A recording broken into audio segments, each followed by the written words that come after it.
पूरा देश कहता है ठंड है, वो कह रहे नहीं तुम ठंड से डरते हो।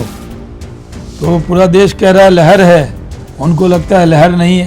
रामलला को टेंट में थोड़ी रखना था, जो लोग चाहते थे वो टेंट में रहें, वो इस तरह की बात पॉलिटिकल पार्टी के लोग कर रहे हैं। जो हिंदुस्तानी मुसलमान हैं वो कहीं पर कोई विरोध नहीं कर रहा। और जब गरीब का बेटा नरेंद्र मोदी आया तो गरीबों के लिए योजना बनाई। आज है सबका साथ, सबका विकास, सबका विश्वास, सबको लेकर चलेंगे, किसी को छोड़कर नहीं चलेंगे। तो लालू जी, नीतीश जी, कर्पूरी जी के साथ जब थे तो कौन से उनके साथ थे? उनको सबसे ज्यादा तंग यही लोग करते। हम इस मिशन में हैं कि अगली बार नीतीश कुमार जी के बाद जो भी मुख्यमंत्री की शपथ लेगा व्यक्ति, उसके छाती पर कमल का निशान होगा।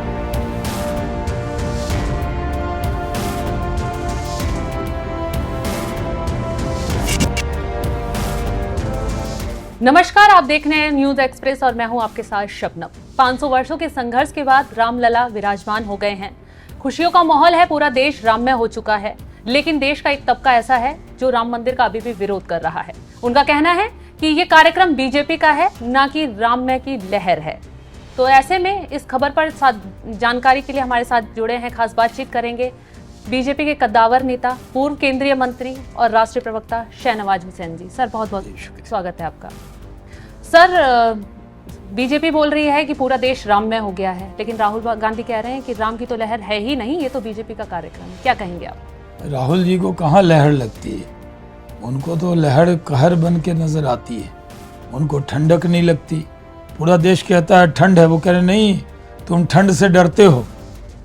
तो पूरा देश कह रहा है लहर है, उनको लगता है लहर नहीं है। आपको याद है कि वो टी शर्ट पहन के भारत जोड़ो यात्रा कर रहे थे जी। दिल्ली में पत्रकारों को कहा कि आप ठंड है नहीं, अब ठंड से डरते हो। तो उनको ठंड भी नहीं दिख रही थी, भले कश्मीर जाके उनको टोपी पहननी पड़ी और जैकेट पहनना पड़ा, तो उनको नहीं दिख रहा होगा क्योंकि वो यात्रा में निकले हुए हैं। मुबारक हो, यात्रा करें।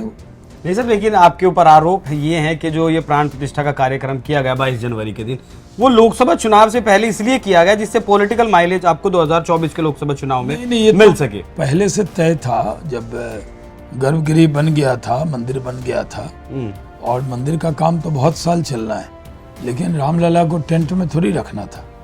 जो लोग चाहते थे वो टेंट में रहें, वो इस तरह की बात पॉलिटिकल पार्टी के लोग कर रहे हैं। नहीं सर, इसमें भी वो तर्क देते हैं कि 2025 दिसंबर का जब जो है वक्त है मंदिर पूरा होने का, तो तभी जो है क्यों नहीं प्राण प्रतिष्ठा की गई। अभी की गई तो किसी के पेट में क्यों दर्द हो रहा है? तमाम विपक्षी जितने भी नेता हैं वो सभी यही आरोप आपके ऊपर वो तो यही लगाएंगे ना, क्योंकि उन्होंने राम मंदिर बनने में व्यवधान पैदा किया है, इसलिए वो इस तरह का इल्जाम लगाते हैं। उनको बहुत खल रहा है। लेकिन कांग्रेस तो ये कहती है कि ताला तो राजीव गांधी ने ही खुलवाया था। हाँ, मंदिर तो बना भारतीय जनता पार्टी की हुकूमत में। कांग्रेस पार्टी कहती है तो कांग्रेस के सहयोगी मुलायम सिंह यादव ने गोली भी तो चलवाई थी, सरयू नदी को लाल कर दिया था। ये कौन भूलने वाला है? ठीक है, इसी जो है मुद्दे पर एक सवाल मेरा ये रहेगा आपसे कि लोगों का कहना है, कुछ लोगों का कहना है कि अब जो राम मंदिर का मुद्दा था वो राम मंदिर जो है राम की प्राण प्रतिष्ठा होने के बाद खत्म हो गया, लेकिन क्या ये वाकई में खत्म हो गया या जो है अब ये आगे चलने वाला है और 2024 में इसका जो है विवाद तो तभी खत्म हो गया जब विवाद नहीं सर, ये मुद्दा जो बीजेपी का जो है प्रमुख मुद्दा था, एजेंडा था। कभी भी हम लोगों ने इसको सियासी मुद्दा बनाया नहीं। जब हुआ कि वहां मंदिर बनना चाहिए तो मामला अदालत में गया और सुप्रीम कोर्ट में मुस्लिम पक्ष, हिंदू पक्ष दोनों ने मिलकर कहा कि जो फैसला होगा वो कबूल होगा। सब ने फैसले को कबूल किया, स्वीकार किया। अब वहां भव्य मंदिर बन गया है, लोग जा रहे हैं, पूरे देश में उत्साह। आपने कल ही देखा होगा जी, नोएडा में जगह जगह आतिशबाजी देखी होगी, लोग खुश हैं जी। जो लोग नहीं खुश हैं वो कांग्रेसियों से पूछिए। इसी के साथ मेरा एक सवाल ये भी है कि कुछ मुसलमान जो हैं, कुछ मुसलमान नेता राम मंदिर का पुरजोर विरोध कर रहे हैं। आप भी एक मुस्लिम चेहरा हैं, तो आप क्या मैसेज देना चाहेंगे? कौन मुस्लिम विरोध कर रहा है? असदुद्दीन ओवैसी खुलकर कहते हैं कि बाबरी थी, बाबरी है और बाबरी ही रहेगी। अभी जो है बाबर जो है ट्विटर पर कि बाबरी जिंदा है। देखिए, बाबर जो है, बाबर जो करे वो मुसलमान ने किया। बाबर मुगल था, बाबर अफगानिस्तान से आया था। मीर बाकी ने वहाँ पर वो बाबरी मस्जिद बनाई, और जब बनाई तो तोड़कर बनाई, ये सुप्रीम कोर्ट के फैसले में भी आ गया। तो कोई बाहर से आकर कुछ करे उससे पूरे हिंदुस्तानी मुसलमानों को नहीं जोड़ना चाहिए। जो हिंदुस्तानी मुसलमान हैं वो कहीं पर कोई विरोध नहीं कर रहा।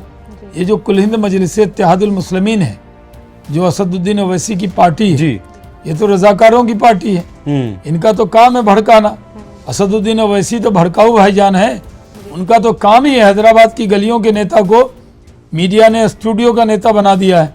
ठीक है, लेकिन चुनाव में तो उन्हें ही बीजेपी की भी टीम कहा जाता है सर। अब उनको कहा जाता है, उससे क्या, हमारा तो उनका रिश्ता समुंदर के दो पार्ट की तरह है।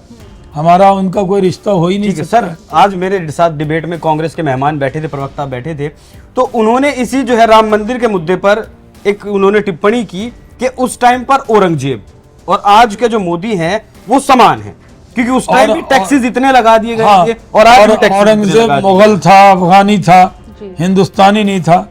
मोदी जी को अफगानी कह रहे हैं क्या वो, या मोदी जी हिंदुस्तानी है या अफगानी है? नहीं, मोदी जी पर उन्होंने आरोप मोदी लगाया जी कि- तो इसी मुल्क के हैं साहब, उनकी तुलना करना ही गलत है। वो बाबर या औरंगजेब जो आए थे यहाँ चैरिटी करने आए थे, कौन काम से आए थे? लूटने आए थे लूटपाट मुल्क को। करने आए थे। तो लूटपाट करके कत्लो गारत करके तैमूर लंग हो, नादिर शाह हो, औरंगजेब हो या बाबर हो, उन्होंने इस मुल्क के लिए क्या किया? झगड़ा करा के गए। अगर मान लीजिए बाबर ना आता तो क्या इस्लाम नहीं होता हिंदुस्तान में? बाबर की वजह से इस्लाम तो नहीं फैला। और अगर बाबर ना होता तो ये बाबरी मस्जिद का मुद्दा भी ना होता। वो तो हुकूमत किया, नाच गाना किया और नाच गाना करके इसी के साथ एक अय्याशी सवाल- करके चले गए वो लोग। जी, इसी के साथ एक सवाल ये भी उठ रहा है कि बीजेपी सिर्फ राम मंदिर गा रही है, महंगाई के मुद्दे पर बात क्यों नहीं करती? बीजेपी तो हर काम कर रही है। 5 किलो अनाज बीजेपी दे रही है। कांग्रेस कहती है सिलेंडर के हाँ। दाम बढ़ गए। 5 किलो अनाज दे रही है, उज्ज्वला स्कीम दे रही है, अकाउंट में पैसा डाल रही है, 5 लाख इलाज की गारंटी दे रही है। कि अगर 5 किलो अनाज मोदी जी नहीं देंगे तो क्या गरीब का पेट नहीं भरेगा? तो वो लोग गरीब को भूखा या मारना फिर जो है चाहते हैं। गरीब का जो कीमत है वो 5 किलो अनाज देकर जो है मोदी जी उनको अरे वोट फेंक पर दे रहे हैं। व्यक्ति दे रहे हैं 5 किलो, किसी ने दिया नहीं। आज वो लोग ड्रामा कर रहे हैं। आज कह रहे हैं अनाज क्यों दे रहे हैं? गरीबों का पेट भरा हुआ उनको देखा नहीं जा रहा। याद नहीं है कालाहंडी में भूख से लोग मर जाते थे? ये मोदी है जो किसी को भूख से मरने नहीं देते। ये तो हिंदुस्तान की खुशकिस्मती है कि एक ऐसा नेता भारत को मिला जो सबका साथ, सबका विकास, सबका विश्वास के रास्ते पर चलते हुए इस मुल्क को आगे लेकर चल रहे हैं। ठीक है सर। इसी के साथ राहुल गांधी पर भी आ जाते हैं। राहुल गांधी न्याय यात्रा निकाल रहे हैं। असम में उनकी यात्रा थी तो उन पर बवाल हुआ तो और एफआईआर भी दर्ज होने की बात सामने आ रही है। कहा जा रहा है कि ये बीजेपी के लोग उनके साथ अन्याय कर रहे हैं। क्या ये सच बात है? जिन्होंने पूरी जिंदगी जिनकी सरकारों ने मुल्क पर अन्याय किया, आज वो कह रहे हैं कि बीजेपी अन्याय कर रही है। जी। आपने मुल्क पर अन्याय किया, गरीबों को गरीब बना के रखा, हिंदू मुसलमान को लड़ा के रखा। कांग्रेस के जमाने में 37,000 दंगे उनके दौरे इख्तदार में हुए। मेरठ हुआ, मलियाना हुआ, भागलपुर हुआ, मुरादाबाद हुआ। दंगे दंगे होते थे, फसाद होते थे। सच्चर कमेटी उन्होंने बनाई जिसके अंदर था कि हिंदुस्तान का मुसलमान गरीब है, पिछड़ा है, बेरोजगार है। किनके वजह से? उन्हीं की वजह से, क्योंकि उन्होंने हुकूमत किया। और जब गरीब का बेटा नरेंद्र मोदी आया तो गरीबों के लिए योजना बनाई। आज है सबका साथ, सबका विकास, सबका विश्वास, सबको लेकर चलेंगे, किसी को छोड़कर नहीं चलेंगे।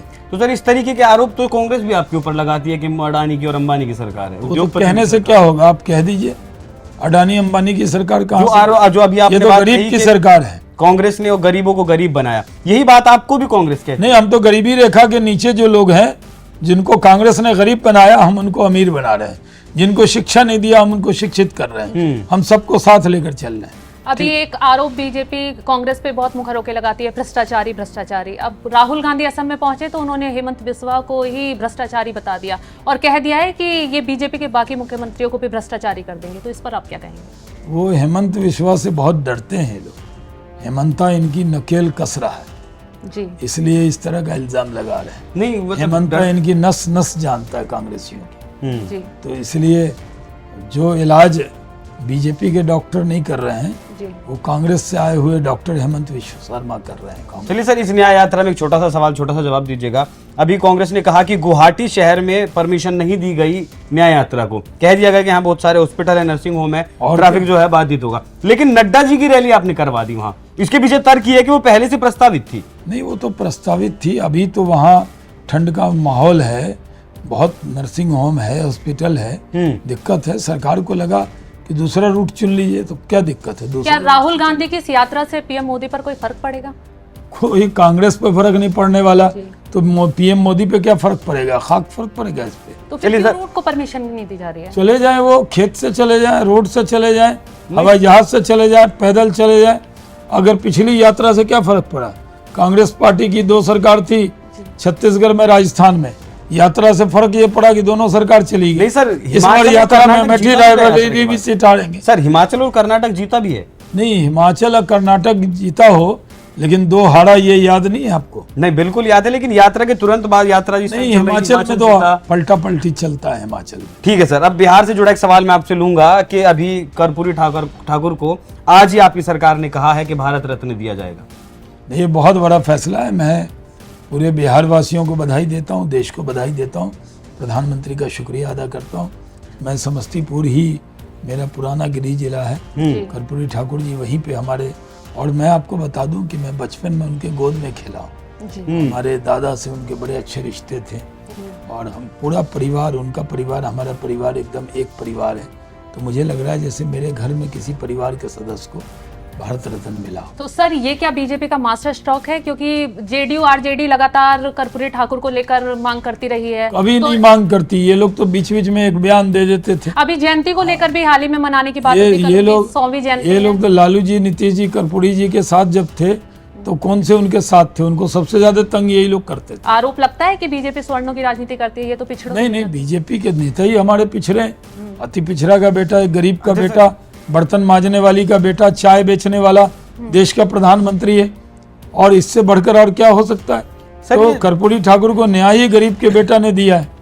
कर्पूरी ठाकुर जो थे वो अति पिछड़ों की राजनीति करते थे। बिहार में तकरीबन 29% जो है अति पिछड़ा वर्ग है।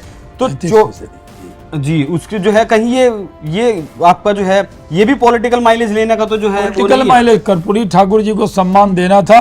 गरीब का बेटा देश का प्रधानमंत्री बना, गरीबों के नेता कर्पूरी ठाकुर को भारत रत्न दिया। इससे बढ़कर खुशी की कोई बात हो नहीं सकती। इसी के साथ एक सवाल ये भी है कि बिहार की राजनीति में पिछले कुछ दिनों से कुछ उथल पुथल मची हुई है। खबरें आती हैं कि नीतीश कुमार गवर्नर से मिल रहे हैं, कि वो पलटी मार जाएंगे। इस दौरान अमित शाह भी कह देते हैं और वहाँ ये भी ऐलान हो जाता है बीजेपी नेताओं की तरफ से, अगर नीतीश इस बार भी पलटी मारेंगे तो हमें कोई दिक्कत नहीं है। हालांकि इससे पहले दिक्कत हो रही थी। तो ये नहीं, हम लोगों ने कभी नहीं कहा नीतीश जी पलटी मारे, उनको आदत है पलटी मारने की। लेकिन हम लोगों ने अपने तौर पे कुछ नहीं कहा। हम तो मिशन 40 में है कि 40 की 40 लोकसभा सीट जीते। हम इस मिशन में है कि अगली बार नीतीश कुमार जी के बाद जो भी मुख्यमंत्री की शपथ लेगा व्यक्ति, उसके छाती पर कमल का निशान होगा। ये बयान आपने दिया भी था कि जिसकी छाती पर कमल का निशान होगा इस बार बीजेपी का मुख्यमंत्री वही बनेगा। लेकिन कैसे? सम्राट चौधरी को आपने अध्यक्ष बनाया, लेकिन वो शायद उतना आउटपुट आपको वहां नहीं दे पा रहे बिहार में जितना जिसकी उम्मीद की गई थी। नहीं, सम्राट चौधरी बहुत मेहनती हैं, मेरे मित्र हैं, बहुत अच्छे से काम कर रहे हैं। वो अध्यक्ष हैं। अध्यक्ष तो पार्टी का सिरमौर होता है, लेकिन हम सब लोग उनके साथ टीम में। ठीक है। और अगर नीतीश कुमार पलटी मारते हैं फिर एनडीए के साथ जुड़ते हैं, क्या उनका आप स्वागत? ये तो कोई जेडीयू का नेता ही जवाब देगा ना, वो पलटी मार रहा है। नहीं सर, अभी जो है मैं क्यों जवाब दूंगा उसके बारे में? केंद्रीय मंत्री, गृह मंत्री ने कहा है कि अगर प्रस्ताव आता है तो हम विचार करेंगे। नहीं, प्रस्ताव उसके बाद हलचल हुई, कहने का जेडीयू की नई टीम बनी, लल्लन सिंह का उसमें नाम नहीं है। देखिए, उनके कहने का मकसद ही यही था कि हमारे पास कोई प्रस्ताव नहीं है। प्रस्ताव आता है तभी तो हाँ या ना करेंगे। ये कहाँ कहा कि हाँ करेंगे? उससे पहले तो रैलियों में खुले तौर पर जो है अभी भी रैली में खुले तौर पर ही कह रहे हैं। खुले तौर पे अभी बड़े कह रहे हैं नहीं मिलेंगे आपको। नहीं, अभी खुले तौर पे कह रहे हैं कि जेडीयू और बीजेपी का कोई रिश्ता भविष्य में होने वाला नहीं है। ऐसी कोई सूचना हम लोगों के पास नहीं। ठीक है सर। तो जो है ये हमारे साथ शाहनवाज हुसैन जी थे। इन्होंने हर एक विपक्ष का जो सवाल था उस पर जवाब दिया। वो राम मंदिर का मुद्दा हो, नीतीश कुमार का मुद्दा हो, या फिर जितने भी विपक्ष आरोप लगाती है, असम का मुद्दा हो, राहुल गांधी की जो भारत जोड़ो न्याय यात्रा थी, उसमें कई तरीके के बीजेपी पर आरोप लगाए कि वो जानबूझकर जो है राहुल गांधी की यात्रा को असम में नहीं जाने दे रही है। तो सभी सवालों पर सटीक जवाब दिए शाहनवाज हुसैन जी ने। आपका बहुत बहुत हमें वक्त देने के लिए बहुत बहुत धन्यवाद सर। तो उम्मीद है आपको भी जो है शाहनवाज जी का जो बयान है, जो जवाब उन्होंने दिए हैं, वो आपको कैसे लगे हैं, अपनी राय हमें कमेंट कर जरूर बताइएगा। नमस्कार।